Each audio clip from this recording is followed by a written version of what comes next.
მიმდინარე კვირაში მსოფლიოს ყურადღების ცენტრში განსაკუთრებულად იქნება რუსეთ-უკრაინის ომი, მით უმეტეს რომ ამ საკითხის გარშემო რამდენიმე მნიშვნელოვანი შეხვედრა თუ მოვლენაა დაკავშირებული, მაგალითად ევროპელი ლიდერები მიმდინარე კვირას უკრაინაში ომთან დაკავშირებით საგანგებო სამიტს გამართავენ იმ ფონზე, როცა ამერიკის შეერთებული შტატების პრეზიდენტი დონალდ ტრამპი ევროპის მონაწილეობის გარეშე რუსეთთან ერთად სამშვიდობო მოლაპარაკებებს აანონსებს. თუმცა, როგორც ტრამპის სპეციალურმა წარმომადგენელმა უკრაინაში კიტ კელოგმა განაცხადა, ევროპელ ლიდერებთანაც იქნება კონსულტაციები, მაგრამ ისინი ამერიკის შეერთებული შტატების და რუსეთს შორის ომის დასრულების მოლაპარაკებებში მონაწილეობას არ მიიღებენ. ევროპელი ლიდერების საგანგებო სამიტში გაერთიანებული სამეფოს პრემიერი სერგეი სტრანმერიც მიიღებს მონაწილეობას, რომელიც ამბობს, რომ ჩვენი ეროვნული უსაფრთხოებისთვის ასეთი მომენტი თაობაში ერთხელაა. როგორც BBC წერს, ევროპელი ლიდერების მოსაზრებებს კეირ სტრანმერი თვის ბოლოს ამერიკის შეერთებულ შტატებში დაგეგმილი ვიზიტისას თეთრი სახლის ლიდერს დონალდ ტრამპს გააცნობს. მისი ვაშინგტონიდან დაბრუნების შემდეგ კი გეგმება მორიგი შეხვედრა ევროპელ ლიდერებსა და ზელენსკის შორის. როგორც ცნობილია, ამერიკის შეერთებული შტატები რუსეთს შორის მოლაპარაკებები უახლოეს დღეებში საუდის არაბეთში გაიმართება. ამერიკის შეერთებული შტატები აცხადებს, რომ შეხვედრაზე მიწოულია უკრაინული მხარეც, თუმცა პრეზიდენტ ვლოდიმირ ზელენსკის თქმით, მის ქვეყანას მსგავსი არანაირი მიწოვა არ მიუღია. კიდევ უფრო მეტი რომ მოგიყვეთ საუდის არაბეთში დაგეგმილ მოლაპარაკებებზე, პოლიტიკოს ექსკლუზიური ინფორმაციით, ტრამპის ადმინისტრაციის მაღალჩინოსნები უახლოეს დღეებში საუდის არაბეთში გაემგზავრებიან, რათა რუსულ და ასევე უკრაინულ მხარეებთან ერთად ომის შესახებ სამშვიდობო მოლაპარაკებები დაიწყონ. გამოცემას ამის შესახებ ორმა ამერიკელმა ოფიციალურმა პირმა განუცხადა და პოლიტიკოს ინფორმაციითვე შეერთებული შტატების დელეგაციაში იქნებიან როგორც შეერთებული შტატების პრეზიდენტის მრჩეველი უსაფრთხოების საკითხებში მაიკ უოლცი, ასევე სახელმწიფო მდივანი მარკო რუბიო და შეერთებული შტატების პრეზიდენტის წარმომადგენელი ახლო აღმოსავლეთში სტივ უიტკოფი. თუმცა ზემოთხსენებული ანონიმური ამერიკელი მაღალჩინოსნების ინფორმაციით დელეგაციაში არ იქნება ტრამპის სპეციალური წარმომადგენელი უკრაინასა და რუსეთში კიტ კელოგი. წყაროების ცნობითვე სამშვიდობო მოლაპარაკებებში მონაწილეობას არ მიიღებენ მსხვილი ევროპული ძალების წარმომადგენლები, როგორც გამოცემა წერს, ამ ფაქტმა შესაძლოა რომ ნატოს წევრი ევროპული ქვეყნების შეშფოთება გამოიწვიოს, ვინაიდან მათ ხშირად მოუწოდებიათ შეერთებული შტატების პრეზიდენტ დონალდ ტრამპისთვის უზრუნველყოფილიყო მათი ადგილები რუსეთსა და უკრაინას შორის მოლაპარაკებების მაგიდასთან. ტეხასელმა რესპუბლიკელმა კონგრესმენმა მაიკ მაკკოლმა, ასევე უოლცისა და უიტკოფის გეგმა, რომ ისინი შეუერთდნენ მარკო რუბიოს საუდის არაბეთში დაგეგმილ მოლაპარაკებებში, მიუნხენის უსაფრთხოების კონფერენციის ფარგლებში პოლიტიკო ფაფთან ინტერვიუს დროს დაადასტურა. რამდენიმე დღის წინ ამერიკის შეერთებული შტატების პრეზიდენტმა დონალდ ტრამპმა ჟურნალისტებს უთხრა, რომ ის საუდის არაბეთში რუსეთის პრეზიდენტ ვლადიმერ პუტინთან პირისპირ შეხვედრას მოელის. ტრამპის თქმით, ისინი საბოლოოდ მოელიან, რომ შეხვდებიან და ისინი შეთანხმდებიან საუდის არაბეთში, რათა ნახონ, რისი გაკეთება შეუძლიათ. რუსული სამთავრობო მედიის თანახმად, რუსეთის საგარეო საქმეთა მინისტრ სერგეი ლავროვისა და ამერიკის შეერთებული შტატების სახელმწიფო მდივანს მარკო რუბიოს შორის სატელეფონო საუბარი შედგა. ამის თაობაზე ინფორმაციას რუსული სამთავრობო მედია TASS რუსეთის საგარეო საქმეთა სამინისტროზე დაყრდნობით ავრცელებს. ამერიკული მხარის ინიციატივით ქვეყნების საგარეო პოლიტიკის უწყებების ხელმძღვანელებს შორის სატელეფონო საუბარი შედგა, თქვა სამინისტრომ TASS-ის თანახმად. ცნობისთვის 12 თებერვალს ამერიკის შეერთებული შტატების პრეზიდენტმა დონალდ ტრამპმა სოციალურ ქსელში დაწერა, რომ პუტინთან ხანგრძლივი პროდუქტიული სატელეფონო საუბარი ჰქონდა. ტრამპმა Truth Social-ზე გამოქვეყნებულ პოსტში აღნიშნა, რომ პუტინთან საუბარი ძალიან ხანგრძლივი და პროდუქტიული იყო, ხოლო კრემლის პრესსპიკერმა დმიტრი პესკოვმა განაცხადა, რომ პუტინი მზადაა ამერიკის შეერთებული შტატების პრეზიდენტი და მისი დელეგაცია მოსკოვში მიიღოს. ამავე დღეს ტრამპმა განაცხადა, რომ რუსეთ-უკრაინის ომის დასრულებაზე მოლაპარაკებების გამართვის მიზნით რუსეთის პრეზიდენტ ვლადიმერ პუტინს საუდის არაბეთში შეხვდება. პუტინთან საუბრის შემდეგ ტრამპმა სატელეფონო საუბარი გამართა უკრაინის პრეზიდენტ ვოლოდიმირ ზელენსკისთანაც. ზელენსკის თქმით, ამერიკის შეერთებული შტატების პრეზიდენტთან მშვიდობის მიღწევის საშუალებაზე და ერთად მუშაობის მზადყოფნაზე ისაუბრა. და კიდევ ერთი ამბავი, რომელიც უკრაინას ეხება, უკრაინის საერთაშორისო აეროპორტ ბორისპოლის ხელმძღვანელობამ დაბალბიუჯეტიან ევროპულ ავიაკომპანია ვიზეართან მის სათავო ოფისში ბუდაპეშტში მოლაპარაკებები გამართა, რომ საჰაერო სივრცის გახსნიდან ავიამიმოსვლა სწრაფად აღდგეს. ამის შესახებ ბორისპოლის აეროპორტის განცხადებაში ვკითხულობთ, რასაც უკრაინული ეპრავდა ავრცელებს. ვიზეარის აღმასრულებელმა დირექტორმა იოჟეფ ვარადიმ დაადასტურა, რომ უკრაინის ბაზარზე დაბრუნების მკაფიო და ამბიციური გეგმა აქვთ. ავიაკომპანია მიზნად ისახავს უკრაინის მიმართულებით ფრენები, როგორც რუსეთთან ცეცხლის შეწყვეტის განცხადებებიდან 6 კვირაში დაახლოებით 30 შემავალი მარშრუტით აღადგინოს. თავის მხრივ კი ბორისპოლის ტოპ მენეჯმენტი აცხადებს, რომ აეროპორტი ოპერაციულ მზადყოფნაში უკვე იმყოფება, აეროპორტში კი აუდიტის ჩასატარებლად კიევში ვიზი არის დელეგაციის ვიზიტიც დაიგეგმა. აქვე ცნობისთვის გეტყვით, რომ ევროპის უმსხვილესი დაბლბიუჯეტიანი ავიაკომპანია Ryanair-ის აღმასრულებელმა დირექტორმაც მაიკლ ოლირიმ ბრიტანულ გამოცემამ ტელეგრაფის განუცხადა, რომ ავიაკომპანია ამზადებს გეგმას, რომელიც მას უკვე საშუალებას მისცემს, რომ უკრაინაში ფრენები რუსეთთან ომის შეჩერებიდან 4-დან 6 კვირაში განაახლოს. ოლირი იმედოვნებს, რომ ეს ამბავი უკვე წელს მოხდება. Ryanair კიევსა და ლვოვში დაახლოებით 24 მარშრუტის გახსნას გეგმავს. საინტერესო რეიტინგი მინდა გაგაცნოთ, რომელიც აერთიანებს ევროპული ქვეყნების მიერ გაწეულ საერთაშორისო და საგარეო დახმარებებს, ანუ რომელი ევროპული ქვეყნები ხარჯავენ ყველაზე მეტს აღნიშნულ დახმარებებში. უცხოური დახმარება განსაკუთრებით მნიშვნელოვანია დაბალი შემოსავლის მქონე ქვეყნებისთვის. ODA, ანუ ოფიციალური განვითარების დახმარება, არის დახმარება, რომელიც მხარს უჭერს ეკონომიკურ განვითარებას კონკრეტულ სფეროებში, როგორიცაა ჯანდაცვა, განათლება და ინფრასტრუქტურა. გაერო მოუწოდებს მსოფლიოს უმდიდრეს ქვეყნებს გაიღონ თავიანთი თლიანი ეროვნული შემოსავლის GNI-ის 0.7% უცხოური დახმარების სახით, თუმცა ამ მაჩვენებელს მხოლოდ რამდენიმე ქვეყანა მიაღწია. ეკონომიკური თანამშრომლობის და განვითარების ორგანიზაციამ გამოავლინა ქვეყნები, რომლებიც ყველაზე გულუხვები არიან ამ შემთხვევაში. ნორვეგია პირველ ადგილზე 1.9%-ით, ნორვეგია თავისი შემოწირულობებით სხვა ქვეყნების მიმართ ლიდერობს 2023 წელს მან შემოსავლის 1.9%, ანუ 5.5 მილიარდი დოლარი მისცა სხვა ქვეყნებს და მას შემდეგ მაჩვენებელი უცვლელია. OECD-ის თანახმად მისი საგარეო დახმარების პოლიტიკა, როგორც წესი, ფოკუსირებულია სურსათმფრთხოებაზე, კლიმატზე, ჯანმრთელობაზე, უთანასწორობაზე, სექსუალურ და რეპროდუქციულ უფლებებზე. შემდეგია ლუქსემბურგი 0.99%-ით, ლუქსემბურგს 659,000 მოსახლე ჰყავს, მაგრამ ის მსოფლიოში ყველაზე გულუხვი ქვეყანაა GNI-ის პროცენტული მაჩვენებლით. უცხოური დახმარებების თვალსაზრისით ის მთლიანი ეროვნული შემოსავლის 0.99%-ს გასცემს, ეს არის 580 მილიონი დოლარის ექვივალენტი. შემდეგია შვედეთი 0.93%-ით, 2023 წელს შვედეთმა გაიღო თავისი მთლიანი შემოსავლის 0.93%, რაც უდრის 5.72 მილიარდ დოლარს, ძირითადად დახმარება უკრაინელ ტოლურებს მოხმარდა. შემდეგი გერმანია 0.3%-ით, გერმანია ხარჯავს დაახლოებით 37.9 მილიარდ დოლარს საგარეო დახმარებაზე. ამ მაჩვენებლებით ქვეყანა პირველად 2016 წელს მიაღწია შედეგებს.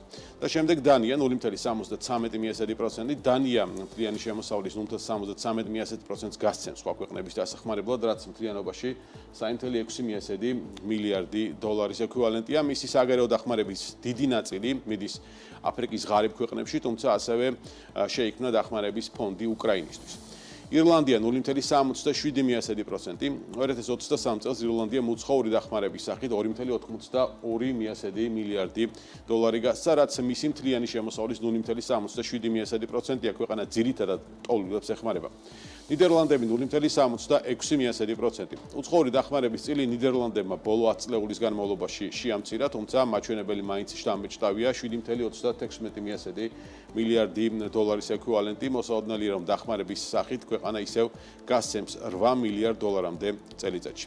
თურქეთია შემდეგი 0.62%. თურქეთმა თავისი შემოსავლის ეს ნაწილი 6.84 დოლარის ექვივალენტი გასცა დახმარების სახით სხვა სახელმწიფოებზე. მისი ძალისხმევის დიდი ნაწილი ორიენტირებულია აფრიკაზე ამ შემთხვევაში. შვეიცარია 0.6%. შვეიცარია საგარეო დახმარებაზე მთლიანი შემოსავლის 0.6%-ს გასცემს, რაც დაახლოებით 5.22 მილიარდი დოლარია. 2023 წელს თავშესაფრის მაძიებელთა შიდა ხარჯებს ქვეყნის დაახლოებით 28% მოხმარდა. დიდი ბრიტანეთი 0.58%, პანდემიის და მძიმე ეკონომიკური ზემოქმედების შედეგად გაერთიანებული სამეფოს მთავრობამ შეამცირა საგარეო დახმარება 2027-29 წლამდე 0.58%-ით განისაზღვრა, თუმცა 2023 წელს ლონდონის დახმარება მაინც გადააჭარბა ზღვარს და შეადგინა 19.7 მილიარდი დოლარი. დიდი ბრიტანეთის დახმარების პირველი 3 მიმღები არიან უკრაინა, ეთიოპია და ავღანეთი. მადლობა ბექას პრეზენტაციისთვის და ვიდრე ის კუთვნილ ადგილს დაუბრუნდება იქამდე დროებით გადავინაცვლოთ კოსმოსში, სადაც კოსმოსური რბოლა სულ უფრო მასშტაბური ხდება და წამყვანი სახელმწიფოებიც სულ უფრო მეტ თანხას ხარჯავენ მის ასათვისებლად. 2024 წელს მსოფლიო მასშტაბით კოსმოსურ საქმიანობაზე სახელმწიფო დანახარჯებმა 135 მილიარდ დოლარს მიაღწია, რაც 2023 წელთან შედარებით 10%-ით მეტია. ამ ინფორმაციას კი Broadcast Pro კონსულტაციურ ანალიტიკური კომპანია Nova Space-ზე დაყრდნობით ავრცელებს და აი ამ ზრდის ძირითადი ნაწილი კი ჯამში თავდაცვის სექტორზე მოდის, რომელშიც ინვესტიციების რაოდენობა 73 მილიარდ დოლარს შეადგენს, რაც ნიშნავს, რომ თავდაცვაზე ორიენტირებული კოსმოსური პროგრამები მზარდი არის. ზოგადად კი მსოფლიო ქვეყნები სულ უფრო მეტ ინვესტიციებს დებენ კოსმოსურ დარგში და მიუხედავად იმისა, რომ შეერთებული შტატები ამ კუთხით კვლავ ლიდერობს, მისი წილი საერთო ოდენობის 59%-მდე შემცირდა, ეს მონაცემი კი 2000 წელს 75%-ზე მეტი იყო. ეს ცვლილება ასახავს ჩინეთისა და სხვა ქვეყნების მზარდ ინტერესსა და ინვესტიციების კოსმოსის ასათვისებლად. გასულ წელს შეერთებულმა შტატებმა კოსმოსის მიმართულებით ჯამში 79 მილიარდ დოლარზე მეტი დახარჯა, ხოლო მეორე ადგილზე არის მისი მთავარი კონკურენტი ჩინეთი 19 მილიარდ დოლარზე მეტით. მესამე ადგილს კი იაპონია იკავებს უკვე 6 მილიარდ 796 მილიონით, რუსეთი კი მხოლოდ მეოთხე ადგილზე თითქმის 4 მილიარდი დოლარით იმყოფება. ევროპაში კი ყველაზე დიდი ხარჯებით საფრანგეთი ლიდერობს. ავტორების შეფასებით, ქვეყნები არა მხოლოდ კოსმოსის კვლევის შესაძლებლობებს აფართოებენ, არამედ ამ სფეროს გეოპოლიტიკური მოვლენის და გავლენების გაძლიერებისა და ასევე ეკონომიკური ზრდის ხელშეწყობისთვისაც კი იყენებენ. ამ სფეროში რუსეთის ჩამორჩენაზე გეტყვით მეც, რუსეთის პოზიციები აღნიშნულ სფეროში შესამჩნევად სუსტდება. ეს შეეხება არა მხოლოდ ხარჯების შემცირებას, არამედ ტექნოლოგიურ ჩამორჩენას, განსაკუთრებით ამერიკის შეერთებულ შტატებთან. ამერიკის შეერთებული შტატები მრავალი წელია წარმატებით იყენებს მრავალჯერადი გამოყენების რაკეტებს, მაშინ როცა რუსეთის მსგავს ტექნოლოგია არ გააჩნია ჯერჯერობით. 2023 წელს როსკოსმოსის ხელმძღვანელმა იური ბორისოვმა განაცხადა, რომ რუსული მრავალჯერადი გამოყენების რაკეტა ამურ SPG SpaceX-ის Falcon 9-ზე უკეთესი იქნებოდა. ამ განცხადებას დასავლეთი ირონიით შეხვდა, რადგან აღნიშნულ რაკეტას ჯერ არც ერთი გაშვება არ განახორციელებია და ის ამ ეტაპზე მხოლოდ პროექტის სახით არსებობს. ასევე უნდა აღინიშნოს ანგარა A5, რომელსაც ხშირად სკანდალურ რაკეტად მოიხსენიებენ, მისი ფასი ზედმეტად მაღალია და მხოლოდ 4-ჯერ გაუშვეს. რაც შეეხება უკვე SpaceX-ის კოსმოსურ ხომალდ Crew Dragon-ს, რომლის ბორტზეც 4 ასტრონავტი იქნება წარმოდგენილი, სამუშაო მისიის შესასრულებლად 12 მარტს გაეშურება. მანამდე კი ვრცელდებოდა ინფორმაციები იმის თაობაზე, რომ ეს მხოლოდ მარტის ბოლოსთვის იქნებოდა შესაძლებელი, თუმცა უკვე დადასტურდა ეს რიცხვი 12 მარტი. მისია Crew 10-ის ბორტზე 4 ასტრონავტი იქნება, ამერიკელი კოსმონავტები ენ მაკლეინი და ნიკოლ აიერსი, იაპონელი ასტრონავტი ტაკუია ონისი და ასევე რუსი ასტრონავტი კირილ პესკოვი. მას შემდეგ, რაც Crew 10 საერთაშორისო კოსმოსურ სადგურს მიაღწევს, Crew 9-ზე მყოფი ამერიკელი ასტრონავტები სუნიტა უილიამსი და ბარი უილმორი უკვე სახლში დაბრუნებასაც კი შეძლებენ. რამდენიმე დღის წინ ერთ-ერთი ვიდეო ჩართვის დროს სუნიტა უილიამსმა აღნიშნა, რომ მას დაავიწყდა სიარული, ასევე ჯდომაც და წოლაც მისთვის უკვე თითქმის შეუძლებელი არის. მე აქ უკვე დიდი ხანია ვარ. ახლა ვცდილობ გავიხსენო, როგორი არის, როდესაც ფეხით დადიხარ. მე დიდი ხანია არ მივლია ფეხით, არ დაუმჯდარვარ და შესაბამისად არც დავწონილ ვარ, განაცხადა კოსმონავტმა უილიამსმა, რომელიც ამ დროსაც და ახლაც კოსმოსში იმყოფება. სხვადასხვა უილიამსი და უილმორი ორბიტაზე 5 ივნისს გაემგზავრნენ, მათი მისია მხოლოდ 8 დღეს უნდა გაგრძელებულიყო, თუმცა ხომალდის ტექნიკური პრობლემების გამო ისინი დედამიწაზე ვეღარ დაბრუნდნენ. ილონ მასკის საომავლო და მიმდინარე გეგმების ნაწილიც დიდწილად უკავშირდება კოსმოსს, ცხადია. თუმცა ყველა მილიარდერი როდი ფიქრობს დედამიწის მიღმა განვითარებაზე. მაგალითად, ბილ გეიტსი, რომელიც კაცობრიობის ისტორიაში ერთ-ერთი ყველაზე წარმატებული მეწარმე და ბიზნესმენია, მისი ქონების შეფასება 65 მილიარდ დოლარში ადგეს, მის მიერ დაფუძნებული Microsoft-ის კაპიტალიზაცია კი 3 ტრილიონი დოლარის ფარგლებშია, რაც სახელმწიფოების უმეტესობის MშՊ-ს მოცულობას აღემატება. გეიტსის წარმატება ტექნოლოგიური ინდუსტრიას, განსაკუთრებით პროგრამული უზრუნველყოფის განვითარებას უკავშირდება და შეიძლება ითქვას ამ საქმეში მას ბადალი არ ჰყავს. თუმცა უკვე დიდი ხანია, რაც Gates-ი Microsoft-ის ჩამოშორდა და ახალი მიმართულებით დაინტერესდა, რაც მდგრადი ენერგიის წყაროების განვითარებას უკავშირდება. წლების განმავლობაში მწვანე ენერგიის მხარდაჭერისთვის Bill და Melinda Gates-ების საქველმოქმედო ფონდს არაერთი პროექტი დაუფინანსებია, თუმცა როგორც ჩანს, საბოლოოდ ამერიკელმა ინოვატორმა გლობალური ენერგეტიკული პრობლემის გადაჭრა თავად გადაწყვიტა და ამ მიზნით კომპანია TerraPower დააფუძნა. TerraPower-ის საქმიანობა ულტრათანამედროვე მაღალ ტექნოლოგიური ბირთვული სადგურების შექმნას და მწვანე ენერგიის განვითარებას მოიცავს.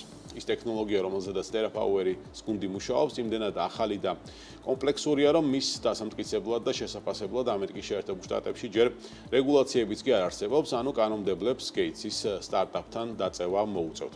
მარტივად ვთქვათ, კომპანია მცირე ზომის ბირთვულ რეაქტორებს ქმნის, რომელთა დაკვეთა და ფინანსება და მოხმარება კერძო კომპანიებს შეუძლიათ. ძირითადი პარადიგმული ცვლილება აქ სწორედ კერძო სექტორის ჩართულობას უკავშირდება, რადგან ბირთვულ სადგურებს, როგორც წესი, სახელმწიფოები აშენებენ, რაც ამ პროექტების მასშტაბებით და სირთულებით იყო განპირობებული.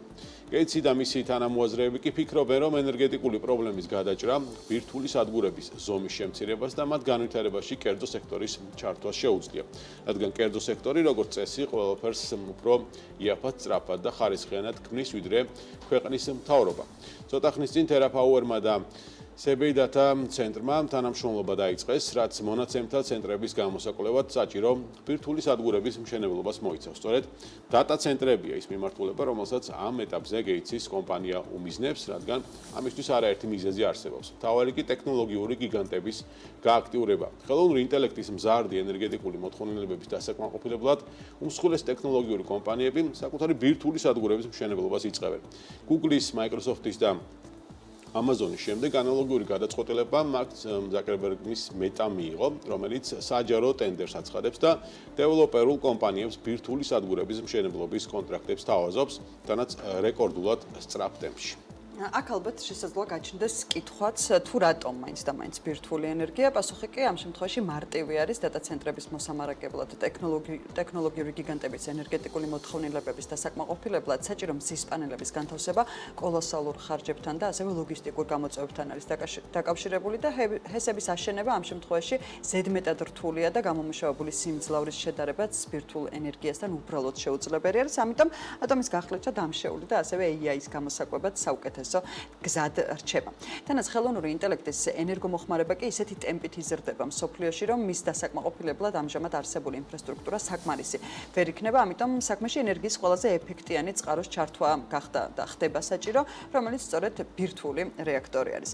წმინდა ტექნიკური თვალსაზრისით კი ეს ბირთვული ენერგია არ არის სრულად განახლებადი, რადგან თავად ურანი ამოწურვადი რესურსი არის, მისი უსასრულოდ გამოყენება კი შეუძლებელი არის როგორც მზის, ასევე ქარის ან შესაძლოა წყლის განსხვავებითაც. მიუხედავად ამისა, მაღალი ენერგოეფექტურობის გათვალისწინებით დედამიწაზე არსებული ურანის მოცულობა მაინც იძლევა იმის ვარაუდის საშუალებას, რომ კაცობრიობა ენერგიის ამ წყაროს გამოყენებას 100 წლეულების განმავლობაში შეძლებს და ტექნოლოგიური პროგრესი კი ამ სადგურების ეფექტიანობის ზრდას გამოიწვევს, ანუ მეგავატი ელექტროენერგიის მისაღებად შედარებით ნაკლები ურანი იქნება საჭირო, ვიდრე ახლა სჭირდებათ. ზოგადად კი ბირთვული ელექტროსადგურის ასაშენებლად მრავალმილიარდიანი ინვესტიციები არის საჭირო და მშენებლობის დასრულების შემდეგ უკვე დაკვირვების და შეფასების ხანგრძლივი პროცესი იწყება, რომელიც ევროპის ზოგიერთ ქვეყანაში, მათ შორის 1000 წლეულების განმავლობაშიც კი გრძელდება.